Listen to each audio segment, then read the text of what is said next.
அனைவருக்கும் வணக்கம். நான் முரளி.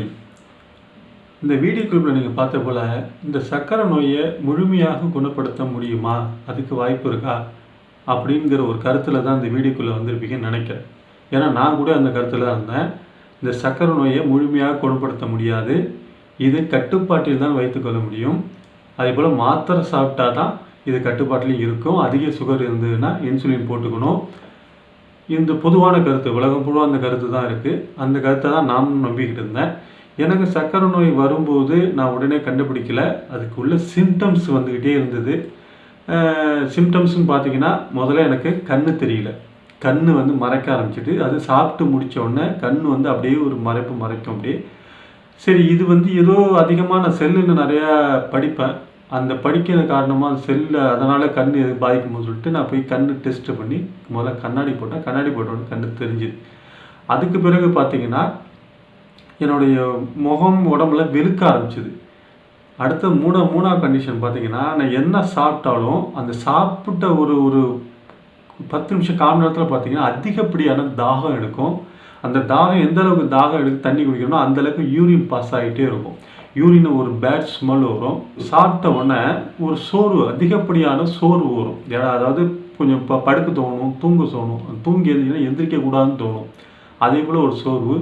அதுக்கு பிறகும் கடைசி கட்டத்தில் என்ன ஆகுதுன்னா, யூரினில் மாவாக போக ஆரம்பிச்சிட்டு, மாவாக அந்த யூரின் போகிற இடத்துல மாவு படிகிறது. இதே போல் சிம்டம்ஸ் அதிகப்படியாக போனோன்னே எனக்கே ஒரு அது அதிகமாக தாகம் எடுத்து யூரின் அதிகமாக போனாவே சர்க்கரை வியாதிங்கிறது பொதுவான கருத்து. அந்த கருத்தில் நானும் சரி சர்க்கரை வியாதி தான் இதாகிடுச்சுன்னு சொல்லிட்டு நான் வெளிநாட்டில் இருந்தேன். வெளிநாட்டில் இருக்கும்போது டக்குன்னு அங்கேருந்து நம்ம கிளம்பி வந்தே ஆகணுங்கிற கட்டத்தில் எடுத்து வந்தோம். இது சிம்டம்ஸ் 6-7 மாதமாக எனக்கு இருந்தது. ஊருக்கு அந்த உடனே டெஸ்ட் எடுத்து பார்த்துருவோங்கிற கணக்கில் போய் எடுத்து பார்க்கும்போது என்னுடைய சுகர் லெவலு சாப்பிட்ட பிறகு 451. சுகர் டெஸ்ட் எடுத்து அந்த லேபில் உள்ள அந்த லேப் டெக்னீஷியன் கூட என்ன சொன்னாங்கன்னா, உங்களுக்கு அதிகபட்ச சுகரில் இருக்கீங்க, இது ரொம்ப பேராபத்து, அதில் நீங்கள் இன்சுலின் போட்டே ஆகணும். கையோடு போய் ஒரு டாக்டரை பார்த்து இன்சுலின் இது பண்ணிட்டுங்க, இன்சுலின் கண்டினியூ பண்ணால் தான் நீங்கள் சுகரை குறைக்க முடியும், இல்லைன்னா கிரிட்டிக்கல் ஸ்டேஜுக்கு போயிட்டீங்க என்று பயந்துறாங்க. அப்போ எனக்கு சுகரை பற்றி வேறு மருத்துவத்தை பற்றியே சுகரை இது பண்ண முடியும் எதுவுமே எனக்கு தெரியாது. அப்போ எனக்குள்ள ஒரு பயம். எனக்கு மாத்திரை சாப்பிடக்கூடாது, மாத்திரை சுகருக்கு சாப்பிட்டா மாத்திரையால் தான் உடம்புக்கு எல்லா நோயுமே உருவாகுதுங்கிற ஒரு கருத்து ஆரம்பத்தில் எனக்கு உண்டு. அதனால் இதில் மாத்திரை எடுக்கக்கூடாதுங்கிற காலகட்டத்தில் நான் போய் என்ன செய்யலான்னு என் துணைவியார்கிட்ட நான் டிஸ்கஸ் பண்ணும்போது, அது 2 பேரும் டிஸ்கஸ் பண்ணி அப்போ நான் யூடியூப்பில் நிறையா தேடும்போது ஒரு சித்த மருத்துவம் சார்ந்த ஒரு அறிவுரை எங்களுக்கு கிடைக்குது. என்ன கிடைக்குதுன்னா, சுகர் அப்படி சர்க்கரை நோய் என்பது ஒரு நோய் இல்லை. அது எப்படின்னா, மாவுச்சத்து அதிகமாக உள்ள பொருள், கார்போஹைட்ரேட் அதிகமாக உள்ள பொருள். இப்போ அரிசி கோதுமைன்னு பார்த்தீங்கன்னா மாவுச்சத்து அதிகமாக உள்ளது. அதே போல் உருளைக்கிழங்கு, அதே போல் நிறையா இந்த மாவுச்சத்து அதிகமாக உள்ள பொருட்களை அதிகமாக எடுக்கிறத தவிர்த்துட்டு புரோட்டீன் கண்டென்ட், அதே போல் கொழுப்பு வகை பொருட்களை நீங்கள் எடுத்துக்கிட்டால் சர்க்கரை நோயை குறைச்சிடலாம் அப்படின்னு ஒரு அறிவுரை. கொழுப்பு சார்ந்த முட்டை, அதே போல் சிக்கனு, அதே போல் காய்கறியிலே பார்த்தீங்கன்னா இந்த அவரைக்காய், வெண்டிக்காய், புடலங்காய், இதே போல் நீர்ச்சத்து உள்ள இந்த பூசணிக்காய், சரிங்களா, அது சுரைக்காய், இதே போல் வகை காய்கள், பாவக்காய், இந்த வகை காய்கறிகள்லாம் உங்களுக்கு கார்போஹைட்ரேட் மாவுச்சத்து கம்மியாக உள்ளது. இதில் கேரட்டு, இந்த இனிப்பு உள்ள பொருள் இருக்க வேண்டாங்க, இனிப்பும் அதிகமாக சாப்பிட வேணாங்கிற ஒரு அறிவுரை. சரி, ஓகே, இதை நம்ம முயற்சி பண்ணுவோம் சொல்லிட்டு அதை ஒரு 3 வேளையும் காலையில் இந்த காய்கறி சாப்பிட்றது, மத்தியானம் சிறுதானியம் மாவுச்சத்து கம்மியாக உள்ள ஒரு இது, அதுபோல் லேட்டாக செரிமன் ஆகும், சுகரும் லேட்டாக ரிலீஸ் ஆகுங்கிற கூட சொன்னதால் சிறுதானியம் மத்தியத்தில் கொஞ்சம் சோறுக்கு பதிலாக அதை வச்சு குழம்பு வச்சு சாப்பிட்றது. ஈவினிங்கில் சலாடு மட்டுமே சாப்பாடாக இருந்தது. அது ஒரு மாத காலம் கண்டினியூ பண்ணிட்டு வந்தேன். கண்டினியூ பண்ண பிறகு சுகர் டெஸ்ட் பார்த்தா சுகர் குறைஞ்சி தான் இருக்குது, சுகர் கம்மியாக இருக்குது. ஓகே, நல்ல ஒரு விஷயம் கிடச்சிச்சு நமக்கு, இதை வச்சு நம்ம லைஃப் ஃபுல்லாக ஒட்டிக்க வேண்டியதான், வேறு என்ன பண்ணுறது, நம்ம மாத்திரை சாப்பிடாமக்கு இதுதான் வழிங்கிற ஒரு சூழலை வச்சுட்டு அதை பண்ணிகிட்டு இருக்கும்போது, அதுலேயும் ஒரு கட்டத்துக்கு மேலே என்னால் சாப்பிட முடியல. அந்த காய்கறி மூஞ்சில் அடிச்சுட்டு என்னால் சாப்பிட முடியாத கண்டிஷனு. அதுக்கப்புறம் பார்த்தா யூரினில் வந்து அதிகப்படியான நுரை போக ஆரம்பிச்சிட்டு, நுரை வந்து ஏன் இது ரொம்ப வித்தியாசமான யூரினில் நுரை வருதா, என்ன காரணமாக இருக்கும் அப்படின்னு ஒரு ஆய்வு பண்ணிட்டு, சரி இதை போய் நம்ம செக் பண்ணுவோம் சொல்லிட்டு நம்ம டாக்டர் கன்சல்ட் பண்ணி, நுரை ஜாஸ்தியாக வந்தால் யூரின் வழியாக புரோட்டீன் வெளியாகுது. புரோட்டீன் வெளியாகுதுன்னா உன்னோட கிட்னியோட லெவல் வந்து ரொம்ப கம்மியாயிட்டு கிட்னி வந்து செயலிழப்புக்கு உள்ள சூழ்நிலைக்கு வந்துடும். இதே போல் சூழ்நிலை போயிடுச்சா, அதனால் புரோட்டீன் கண்டென்ட்டு பொட்டாசியம் கண்டென்ட் அதிகமாக உள்ளதை அதிக பொருளை எடுக்காதீங்க அப்படின்னு டாக்டர்கிட்ட ஒரு அட்வைஸ் கிடைக்குது.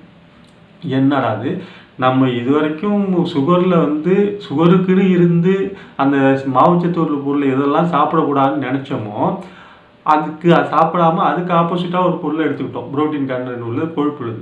இப்போ இதில் எதெல்லாம் சாப்பிடக்கூடாது, அதாவது சிறுநீரகம் செயலிழந்துடக்கூடாது, அதுக்கு எந்த பொருளாக நம்ம தவிர்க்கணும்னு பார்த்தா என்னென்ன பொருள்லாம் இது சாப்பிட்டுருக்கோமோ எல்லாத்தையும் சாப்பிடக்கூடாதுங்கிறாங்க. பார்த்தீங்கன்னா பச்சை காய்கறிகள் 1 மணி நேரம் இந்த தண்ணியில் ஊற போட்டு அதில் உள்ள பொட்டாசியம் கண்டென்ட் போனப்போ தான் நீ சமைச்சு சாப்பிடணுங்கிறான். முட்டை எடுத்துக்க கூடாதுங்கிறான், பால் எடுத்துக்க கூடாதுங்கிறான். புரியுது உங்களுக்கு? இதே போல் சூழ்நிலை இருக்கும்போது எனக்கு வந்து மன சோர்வாயிடுச்சு. ஒரு 3-4 நாள் எதுவுமே சாப்பிடல. இதான் லைஃப் இருக்குது, வேறு வழி இல்லை, மாத்திரை சைடு நீ போய் தான் ஆகணும், மாத்திரை சாப்பிட்டு தான் ஆகணும் இருக்குது, என்ன பண்ணுறதுன்னு தெரியலன்ட்டு ஒரு குழப்ப நிலையில் இருக்கும்போது அதே யூடியூப்பில் தான் நிறைய விஷயங்கள் தேடிட்டே இருக்கும்போது ஒரே ஒரு வீடியோ கிளிப்பு என் கண்ணில் படுது. இந்த சுகருங்கிற வியாதி, இந்த நோயை வந்து பூரணமாக குணப்படுத்துறதுக்கு வாய்ப்பு இருக்குது, குணப்படுத்த முடியும், எந்த ஒரு மருந்துமே இல்லாமல் குணப்படுத்த முடியும் அப்படின்னு ஒரு வீடியோ. எதுலடான்னு பார்த்தா அதுதான் அக்குபஞ்சர் தொடு சிகிச்சை அப்படின்னு சொல்லுது. என்னடா அக்குபஞ்சர் தொடு சிகிச்சைங்கிறாங்கள, இதில் என்ன அக்குபஞ்சரில் என்ன வந்துட்டு போகுது? ஏன்னா முன்னாடியிலே நான் காலேஜ் படிக்கிற நேரத்தில் எனக்கு கழுத்து வலி இருந்தது. அந்த நேரத்தில் நான் அக்குபஞ்சர் சிகிச்சைக்கு வந்து ஏதோ ஒருத்தர் பண்ணிட்டு இருந்தாங்க மயிலாடுதுறையில். அங்கே போய் நான் பண்ணும்போது உடம்பு ஃபுல்லாக ஒரு 10-20 ஊசி குத்துனாங்க.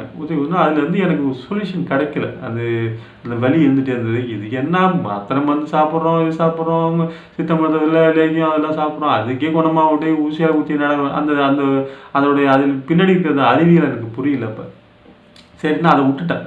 அடுத்த வாரம் வர சொன்னாங்க, நான் போகல, அதில் விட்டுட்டேன்னு வச்சுக்கலாம். அதில் ஒரு பெரிய கருத்து எனக்கு கிடையாது.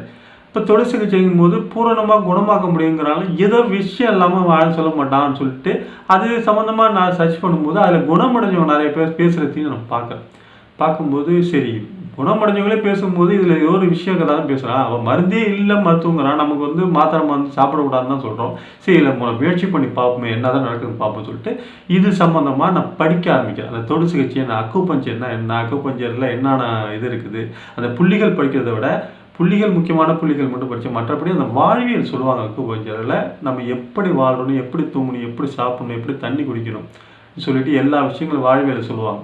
அதை முழுமதியாகவும் நான் ஆன்லைனில் தான் படிக்கிறேன். எல்லாத்தையும் படித்து ஒரு 2-3 மாதங்கள் முழு தீவிரமாக அதை நான் படித்தேன். படிக்கும்போது தான் எனக்கு முழு விதமான எனக்கு ஒரு நம்பிக்கை வந்துச்சு. கண்டிப்பாக இதுலேருந்து நமக்கு வந்து வெளியே வந்துடுவோம். இது இவங்க சொல்கிறது எல்லாமே 100% உண்மை. ஏன்னா நம்ம முன்னோர்கள் இவங்க வந்து புதுசாக ஒரு விஷயம் சொல்கிறார். அக்குபஞ்சருங்கிறது சைனா மருத்துவம், அது ஊசி மூலமாக தான் இருந்தது. ஊசி குத்துறது மூலமாக சைனாவிலேருந்து பரவினதான் 173 நாடுகள் வந்து அங்கீகரிக்கப்பட்ட மருத்துவம். அது மருத்துவ முறைகளில் 6வது மருத்துவமாக இந்தியாவும் அங்கீகரிக்கப்பட்டு இதில் நிறைய இடத்துல பண்ணிகிட்டு இருக்கிறாங்க. அக்குபஞ்சரில் குணப்படுத்தவங்க நிறைய பேர் இருக்கிறாங்க. அதிகபட்சம் அதாவது குணமடைந்த ஒரு மருத்துவம் ஒரு 100%, அதாவது குணமாக்க முடியாத நோய்கள் சொல்லுவாங்க. அந்த கேன்சரு, எய்ட்ஸு, இந்த ப்ரெஷரு, இந்த சுகரு, சக்கரை வியாதி, இதெல்லாம் பார்த்தீங்கன்னா குணமாகாது அப்படின்னு சொல்லுவாங்க. ஆனால் அக்குபஞ்சரில் இதெல்லாம் குணப்படுத்தி விடுறாங்க. குணப்படுத்தி வெளியில் வருது. நிறைய பேர் நம்ம ரிப்போர்ட்டாக பார்க்குறோம், நிறைய பேர் பேசுகிற அந்த குணமடைஞ்சவங்க பேசுகிறது நம்ம பார்க்கும்போது நமக்கு ஒரு ஆச்சரியம். இது எப்படா தொட்டா எப்படா அதில் குணமாகும், என்ன இருக்குது இதுக்கு பின்னாடி, என்ன சயின்ஸ் இருக்குது அப்படின்னு நம்ம சர்ச் பண்ணணுங்கிறதால தான் நான் அதில் படித்தேன். அப்போ படிக்கும்போது நான் ஒரு மருத்துவர்கிட்ட போய் இது சம்மந்தம் முறையாக சிகிச்சை எடுத்துக்கிறேன். சரி நம்ம படித்ததை நமக்கு முதல்ல அப்ளை பண்ணி பார்ப்போம். யாருக்கு அட்வைஸ் சொன்னால் அட்வைஸுக்கு ஏற்றுக்கிற காலம் கிடையாது. முதல்ல நமக்கு அப்ளை பண்ணி பார்ப்போம். நமக்கு தான் மெயினாக அதிகப்படியான சுகரே இருக்குது, நமக்கு அப்ளை பண்ணி பார்ப்போம். அதுக்கப்புறம் நான் என்னன்னு சொல்லிட்டு நான் வந்து எனக்கு அப்ளை பண்ணி பார்க்குறேன். அவன் தொடு சிகிச்சை வாரம் ஒரு நாள் போகிறேன். தொடு சிகிச்சை பண்ணும்போது அந்த சிகிச்சை பண்ண பிறகு ஒரு சின்ன மாற்றங்கள் உடம்புல வருது. அதுக்கு பிறகு அவங்க சொல்கிற முக்கியமான ரூல்ஸை நம்ம அதாவது மேக்ஸிமம் கடைப்பிடிக்கிறோம். அவங்க முக்கியமான ரூல்ஸ் என்ன சொல்கிறாங்கன்னா, பசிக்கும் போது சாப்பிடணும் அப்படிங்கிற ரூல்ஸ் தான் ஃபஸ்ட்டு ரூல்ஸ். அவங்க தொடு சிகிச்சை தொட்ட உடனே அது வந்து உடம்பு தன்னைத்தானே சரி பண்ணிக்கிறதுக்கு நம்ம உடம்புக்கு நான் ஹெல்ப் பண்ண வேண்டியது பசிக்கும் போது சாப்பிட்றது. அது கேட்கும்போது சாப்பாடு கொடுக்கும். உடம்பு கேட்கும் போது சாப்பாடு கொடுக்கணும், உடம்பு யூரின் போக சொன்னால் யூரின் போகணும், மலம் போக சொன்னால் மலம் போகணும், தூங்க சொன்னால் தூங்கும். அவங்க சொல்கிறது 9 மணிக்கு படுத்தணும், இரவு 9 மணிக்கு படுத்தணும், பசிக்கும் போது சாப்பிடணும், ஓய்வு கேட்கும்போது ஒரு 5 நிமிஷம் ஓய்வு எடுக்கணும். அதாவது நின்றுட்டு இருக்கவங்களுக்கு உட்கார்றது ஓய்வு, உட்காந்தே இருக்கிறவங்களுக்கு நிற்கிற ஓய்வு, வண்டியிலேயே ட்ராவல் பண்ணுறவங்களுக்கு கொஞ்ச நேரம் ரெஸ்ட் எடுத்து நிற்கிறது ஓய்வு. இதுதான் ஓய்வுங்கிறது. இது ஓய்வு எடுக்குது. அதே போல் தண்ணிங்கிறது தூய தண்ணி, வெந்நீர் குடிக்கக்கூடாது, பச்சை தண்ணி, பானையில் வச்சு தண்ணி பச்சை தண்ணியை தான் குடிக்கணும். இதுதான். அதுபோல் தூக்கம், இது மெயினாக நான் தூக்கத்தை கூட எனக்கு இப்போ அவங்க 9 மணிக்கு தூங்குவாங்க, நான் 10-10:30 கூட அதிகபட்சம் 11 மணிக்குள்ளே படுத்தணும், ஆழ்ந்த உறக்கத்துக்கு போயிடணும்னு அவங்க சொல்லுவாங்க. அது ஒன்று. ஆனால் பசிச்சு சாப்பிட்றத நான் ஸ்ட்ரிக்டாக ஃபாலோ பண்ணேன். அதுபோல் பானையில் தண்ணிங்கிறது ஸ்ட்ரிக்டாக ஃபாலோ பண்ணேன். ரெண்டுத்தையும் கரெக்டாக ஃபாலோ பண்ணிட்டு வந்தேன். நான் ஃபாலோ பண்ணிட்டு வர என்னுடைய சிம்டம்ஸ் எல்லாமே குறைய ஆரம்பிச்சிச்சு. என்னுடைய சிம்டம்ஸ் ஆகிடுச்சு. முக்கியமாக பார்த்தீங்கன்னா, நான் கண்ணாடி போட்டுருந்தேன். கண்ணு தெரியாமல் போயிடுச்சு. நான் ஃபாரினில் இருக்கும்போதே எனக்கு கண்ணை டெஸ்ட் பண்ணி அது கண்ணாடி கொடுத்துருந்தாங்க. அந்த கண்ணாடி போட்டுருக்கும்போது ஒரு நாள் கண்ணாடி தவறி மறந்து வச்சுட்டு வந்துட்டேன். வண்டியில் போகும்போது நல்லா தெரியுது கண்ணு. என்னடா கண் நல்லா தானே தெரியுது, கண்ணாடி நம்ம போட்டிருக்கோமே சொல்லிட்டு அதுக்கப்புறம் கண்ணாடி கேட்டு ஃபுல்லாக போகும்போது கண்ணாடியில் போட்டு போக என்ன கண்ணு தெரியுது, அது கண்ணாடி போடாமல் எனக்கு தெரிஞ்சிட்டு இருக்கு. ஆஹா, நம்ம கண்ணு தெரியுன்னு சொல்லிட்டு கண்ணாடி தூக்கி போட்டாச்சு. அதுக்கப்புறம் இந்த மாவாக போகிறதோ, உடலில் சோர்வு வரதோ, இது சம்மந்தமாக சிம்டம்ஸ் இந்த எதுவுமே இல்லை. இதுக்காக அவங்க எந்த ஒரு, அதாவது மற்ற மருத்துவங்கள் சொல்கிற போல் எந்த ஒரு விஷயத்தையும் அவங்க பரிந்துரைக்கலை. நான் இதுக்காக தனியாக வாக்கிங் போகல, எந்த எக்ஸசைஸுமே பண்ணல. எனக்கு பிடிச்சதை நான் சாப்பிட்றேன். இனிப்பு அதிகமாகவே சாப்பிட்றேன். ஜீனி எடுத்துக்க கிடையாது. ஜீனி அவங்க சொல்கிறது ஜீனி எடுத்துக்கூடாது, அது கெமிக்கல், ஜீனி கிடையாது, அது ரசாயனம். அது ரெண்டாவது மைதா கலத்துக்கூடாது, மைதா எடுத்துக்கூடாது, மைதாவும் ரசாயனம். மூணாவது பார்த்திங்கன்னா ஆயில், கடையில் வாங்குகிற ஆயில், செக்கெண்ணெய் தவிர மற்ற எல்லா ஆயிலுமே அது ஆயில் கிடையாது, பெட்ரோலியம் கழிவு. அந்த 3மே நான் தவிர்த்துட்டேன். மற்றபடி சர்க்கரை நிறையா எடுத்துப்பேன். சர்க்கரை என் நாக்குக்கு எந்த அளவு தேவை, இந்த அரை சர்க்கரை காசக்கரைலாம் கிடையாது. என் நாக்குக்கு எந்த அளவுக்கு சர்க்கரை வேணுமோ அந்த சர்க்கரை நான் முழுமையாக எடுத்துட்டேன். என் நாக்குக்கு எந்த அளவுக்கு உப்பு வேணுமோ அந்த உப்பை நான் முழுமையாக போட்டு சாப்பிட்டேன். எந்த இதுவும் இல்லை. அதுபோல் சாப்பாடுன்னு சோறு, குக்கர் சோறுனா குக்கர் சாப்பாடு தான். என்னன்னா நம்ம பொறுமையாக நிறுத்தி, அவங்க சொல்லும்போது பொறுமையாக நிறுத்தி நல்லா மென்று கூழாக்கி நம்ம எச்சி கலந்து சாப்பிடணுங்கிறது தான் அவங்க பரிந்துரையாக இருக்கும். அதை மட்டும் நான் முழுமையாக ஃபாலோ பண்ணேன். பொறுமையாக சாப்பிட்டு அந்த சாப்பாடை வேகமாக சாப்பிடாது, ஒரு அளவுக்குள்ளே நிறுத்தி நிதானமாக சாப்பிடணும்னு சொல்லுவாங்க. அதை நிறுத்தி சாப்பிட்டேன். அது சாப்பிடும்போது எனக்கு ஒவ்வொரு சிம்டம்ஸுமாக குறைய ஆரம்பிச்சிட்டு, சோறு உள்ள உடம்புக்கு, சாப்பிட்ட உடனே எனக்கு கண்ணு மறைக்கிறது கிடையாது, சாப்பிட்ட உடனே எனக்கு தண்ணி தாகம் எடுக்கிறது கிடையாது, யூரின் அதிகமாக போக கிடையாது, தூக்கம் நல்லா வருது. இதெல்லாம் ஒன்று வர எனக்கு நிம்மதி வந்தது. உண்மையிலே அவங்க மெயினாக ஒன்று சொல்லுவாங்க, கொஞ்சம் ரூல்ஸே என்னன்னா, டெஸ்ட் எடுத்து பார்க்கக்கூடாது. நமக்கு உடம்பு சரியாயிடுச்சா இல்லையான்னு நம்ம உடம்பு மேலே சந்தேகப்பட்டு விட டெஸ்ட் எடுத்து, லேப் டெஸ்ட் எடுத்து பார்க்கக்கூடாது தான் மெயின் ரூல்ஸ். அவங்க துளசி கட்சியில் மெயின் ரூல்ஸே இதுதான். அதுக்கப்புறம் நல்லபடியாக எனக்கு உடம்பு நிலை நல்லா முன்னேற்றம் அடைஞ்சு நான் முழுவதுமாக அதே கொஞ்சம் டாக்டர்கிட்ட போய் அவங்க தொட்டு கை நாடி பிடிச்சி பார்ப்பாங்க. நாடி பிடிச்சி, அதாவது நோயறிதல் மூலம் வாய் மூலமாக எல்லாத்தையும் கேட்பாங்க, நாடி பிடிச்சி பார்ப்பாங்க. பார்த்து உனக்கு நீ முழுமையாக குணமாயிட்ட, உனக்கு இந்த சுகருங்கிற வியாதி உனக்கு இல்லைன்னு அவங்க வாயாலே சொன்னாங்க. இருந்தாலும் நம்ம மனசு கொஞ்சம் குறுக்கு இருக்கும் இல்லையா, நம்மளாம் விஞ்ஞானம் இதில் இல்லை, நம்ம எல்லாத்தையும் ஆராய்ச்சி பண்ணிகிட்டு இருக்கோம். அப்படிங்கும்போது சரி இவங்க சொல்கிறாங்களே இது உண்மை தானே, இது நம்ம ஒரு டெஸ்ட்டை தான் எடுத்து பார்ப்போமே என்ன தான் சொல்கிறாங்கன்னு சொல்லிட்டு ஒரு டெஸ்ட்டு எடுத்து போகிறேன். டெஸ்ட்டுனா இந்த சாப்பிட்ட முன்னாடி ஒரு டெஸ்ட்டு, சாப்பிட்ட பிறகு ஒரு டெஸ்ட்டு, இது ஒரு கிளியரான ஒரு டெஸ்ட்டாக தெரியாது. இது நார்மலாக நீங்கள் ஒரு 2 நாள் சாப்பிடாம டெஸ்ட் எடுத்தால் நல்ல டெஸ்ட்டாகவே வரும். அதனால் அந்த ஆவரேஜ் போட்டு பார்த்தேன். 3 மாதம் ஆவரேஜ் சொல்லுவாங்க. 3 மாதம் நம்மளுடைய உடம்புல எந்த அளவுக்கு சுகர் கண்டென்ட் இருந்தது அப்படிங்கிறத ஆவரேஜ் டெஸ்ட், அதை போட்டு பார்த்த இதுவே நான் ரிப்போர்ட் கொடுக்கறதுக்கு முன்னாடி அவர் கேட்குறாரு, என்னங்க நீங்கள் மாத்திரைலாம் நிறைய நல்லா சாப்பிட்டு சாப்பாடுலாம் ரொம்ப கண்ட்ரோலாக கரெக்டாக இருக்கீங்களான்னு கேட்டார். இல்லைங்க நான் மாத்திரை சாப்பிடல. மாத்திரை சாப்பிடாம இந்த அளவுக்கு இதாக இருக்கா, சுகர் இதாகிடுச்சு, முன்னாடி உங்களுக்கு சுகர் இருந்துதான்னு கேட்டார் என்கிட்ட. என்னடா இப்படி கேட்குறாரு, சரின்னு சொல்லிட்டு ரிப்போர்ட்டை பார்க்குறேன். எனக்கு நார்மல் ரிப்போர்ட் இருக்குது. அது நார்மல் மனுஷனுக்கு என்ன இருக்குமோ அது பேசிக்கில் இருக்குது. அந்த ஆவரேஜ் 6.1 தான் இருக்குது. எனக்கு 10.something இருந்த ஒரு சுகரு 10 அதிகபட்சம் சொல்லுவாங்க. எனக்கு 6.1ங்கிறது டைரக்ட் பீரியட், அதாவது 2 லேப் வித்தியாசமாக சொல்லுவாங்க. 6.1 சில லேபில் என்ன போடுவாங்க, அது இப்போ சுகர் ஸ்டார்டிங்னு சொல்லுவாங்க. சில லேபில் ஒன்றா அதுக்கே நான் ப்ரூஃப் கிடச்சின்னா நான் எல்லா ப்ரூஃபையும் நான் காட்டுறேன். சுகர் சுத்தமாக இல்லைங்க சொல்லுவாங்க. எனக்கு பொறுத்த வரைக்கும் 6.1 அதெல்லாம் இல்லை. எனக்கு சுகர் கிடையாது, எனக்கு எந்த சிம்டம்ஸும் இல்லை. 6.1ங்கிறது சுகர் இல்லாத நிலை தான் எனக்கு பொறுத்த வரைக்கும். அப்போ அந்த இதை நான் கிளிக் பண்ண கடைசி வீடியோவில் போகிறேன். அப்போ எனக்கு சுகர்லேருந்து ரிலீஸ் ஆகிட்டேன். இந்த சுகரோட ரிலீஸ் ஆனது மட்டும் இல்லாமல் இதுக்கு போனஸாக 3 விஷயம் எனக்கு நடந்தது. எனக்கு சுகர்லேருந்து வெளியாகிட்டேன். இப்போ வந்து எனக்கு சர்க்கரை நோய் கிடையாது எனக்கு முழுமையாக. இதில் வந்து எனக்கு 3 விஷயம் சேர்ந்து போனஸாக கிடச்சிது. என்னன்னா, ஒன்று ஆரம்பத்தில் சொன்ன போல் கண்ணாடி. கண் தெரியாமல் இருந்தது, எனக்கு கண் இப்போ தெரிஞ்சிச்சு. இப்போ சாப்பிட்டோன்னா எனக்கு கண் மறைக்கிறதுல எதுவும் இல்லை. கண் நல்ல தூர பார்வைங்கிறது அதிகபட்சம் நல்லா சூப்பராக தெரியுது. 2வது விஷயம், 2 கண்கள்லேயும் எனக்கு கட்டி இருந்தது. அந்த கட்டினா ஒரு 1.5 வருஷமாக அந்த கட்டி இருந்தது. அந்த கட்டி எப்படின்னு பார்த்தீங்கன்னா, வலி இல்லாத கட்டி, ஒரு கொழுப்பு கட்டி போல் கண் இமைகளில், இந்த இமைகளில் 2 இமைகள்லையும் இருந்தது. எங்கள் வீட்லேயும் ரொம்ப நாளாக சொன்னாங்க, அந்த கட்டி இருக்கக்கூடாதுங்க, கட்டி ஜாஸ்தியாக ரொம்ப நாளாக இருந்ததுன்னா அது வந்து கேன்சராக மாறும் அப்படின்னு பயந்துறாங்க, நீங்கள் போய் உடனே வந்து ஹாஸ்பிட்டல் போங்க. நான் வந்து காரைக்கால் ஒரு ஹாஸ்பிட்டலில் தான் போய் காட்டினேன். காட்டும்போது அவங்க செக் பண்ணிவிட்டு இதில் கட்டியை விடக்கூடாது, அது ஒரு சர்ஜரி பண்ணி எடுத்துடலாம் வெளில, அதெல்லாம் எடுக்கிறது நல்லதுங்க, கட்டி விடக்கூடாதுனாங்க. சரி ஓகே, எனக்கு வந்து கண்ணில் போய் சர்ஜரி பண்ணுறதுலாம் எனக்கு விருப்பம் கிடையாது.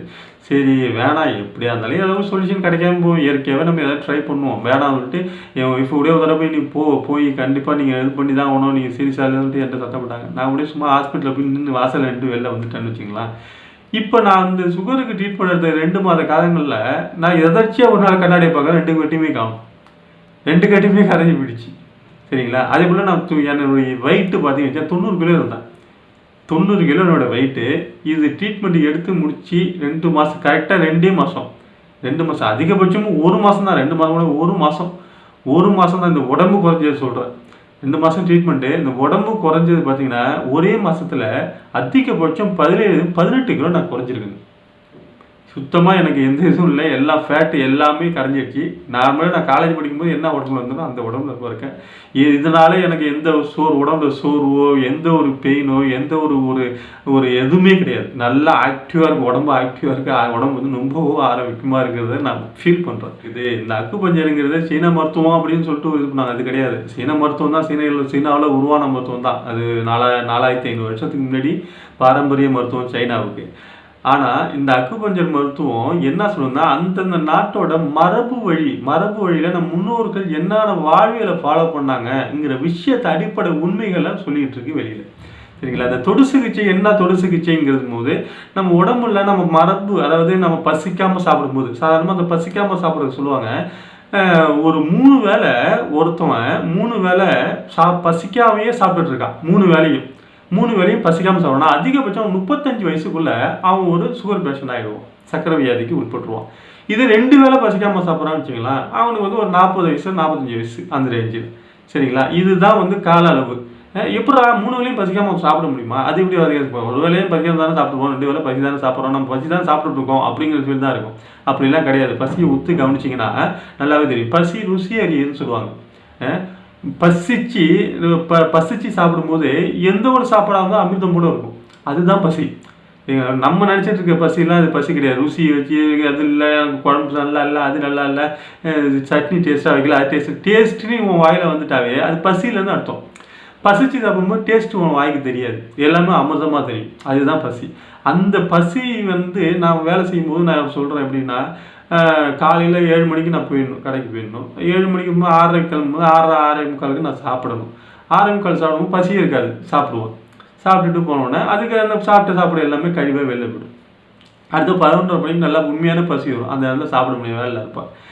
அப்போ என்ன பண்ணுறது, என்ன ஆட சொல்லிட்டு ஒன்றும் செய்யாமல் அப்போ போய் ஒரு பிஸ்கட் வாங்கிட்டு வந்து சாப்பிடும். பிஸ்கட் என்ன அப்படியே விஷம், அப்படி மைதாவில் செய்கிறது, அது கெமிக்கல், அது பிஸ்கட் வீணாபகம் இருக்கிறதுக்கு நிறைய கெமிக்கல்ஸ் போட்டு அந்த கெமிக்கலை உள்ளே தள்ளுவோம். அந்த கெமிக்கலை வந்து இப்போ நம்ம உடம்பு பட்டு அதில் உள்ள கொஞ்சோண்டு சக்தியை எடுத்துக்கிட்டு அந்த சக்தியை செரிமான சக்தியவே அது காலி பண்ணிட்டு போயிடும்.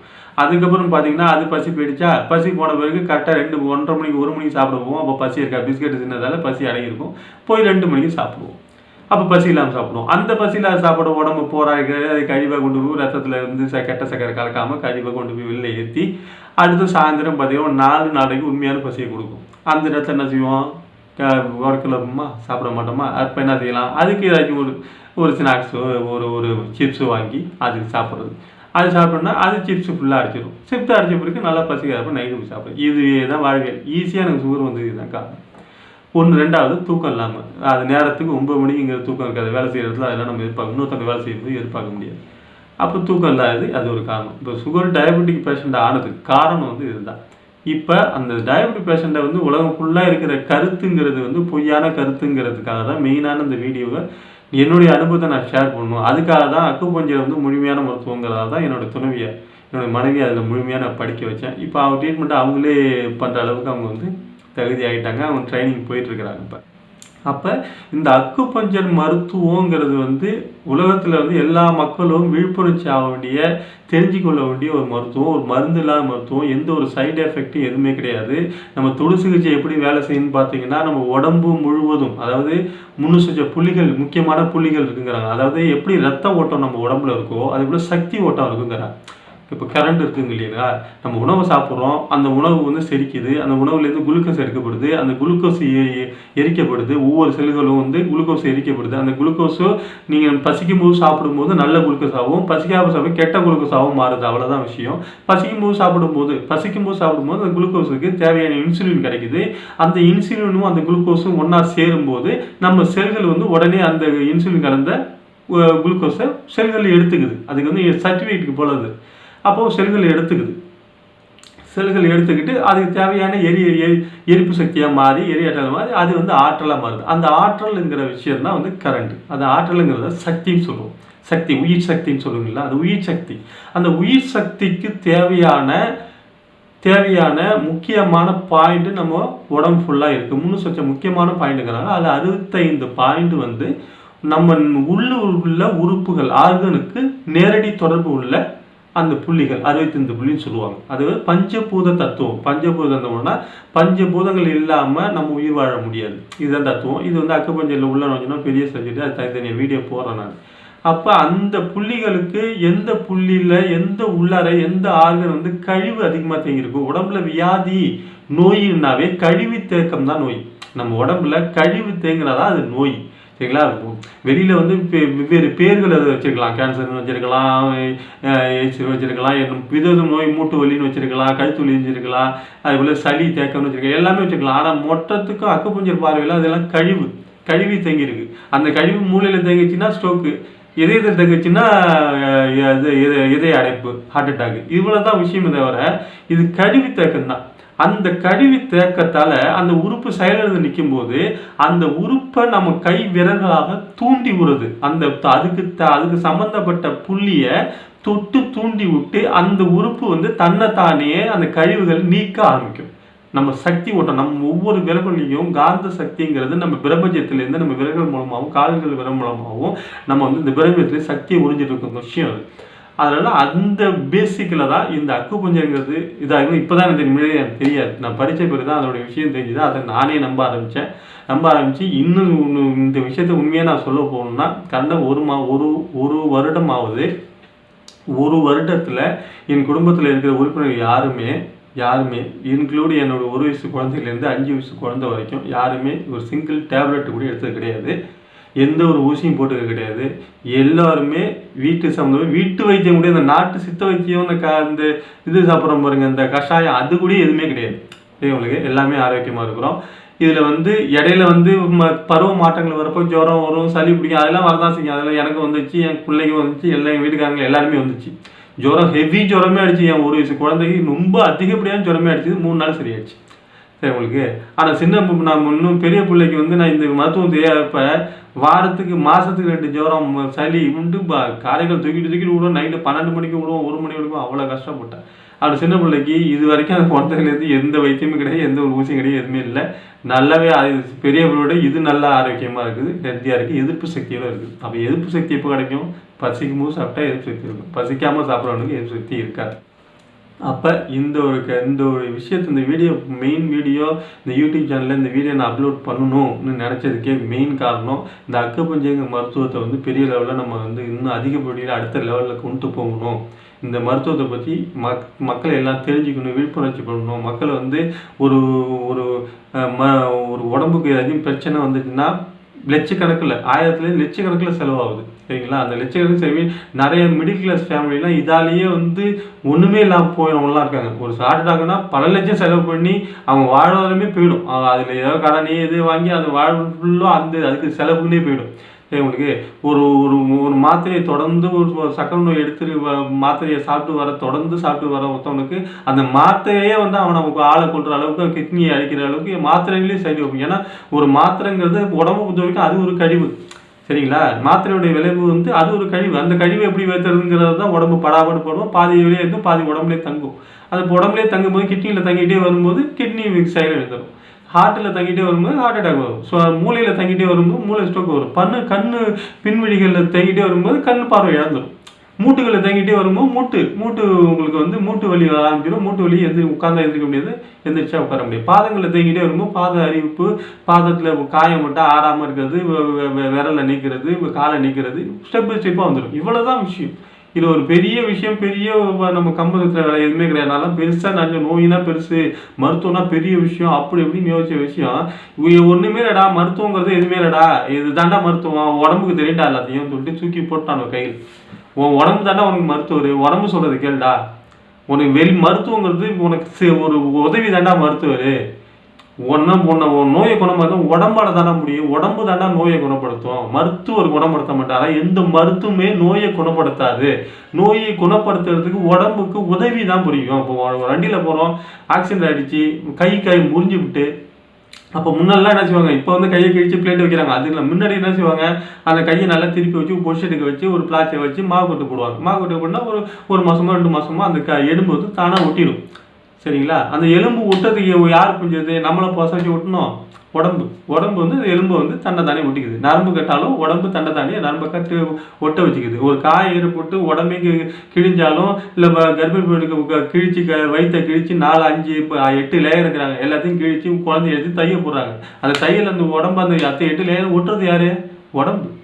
இப்போ உடம்புக்கு தெரியும் ஒரு விஷயத்த வந்து இதே எலும்பு ஒட்டுற உடம்பு ஒரு கிட்னியில் வந்து ஒரு பிரச்சனை வந்திருக்கு, கிட்னியில் உள்ள செல்களை வந்து இழந்திருக்கு, செல்கள் வந்து வீணாக போயிருக்குன்னா அந்த செல்களை நல்லாக்கி அந்த கிட்னியை வந்து நல்லாக்க உடம்புக்கு தெரியாதா?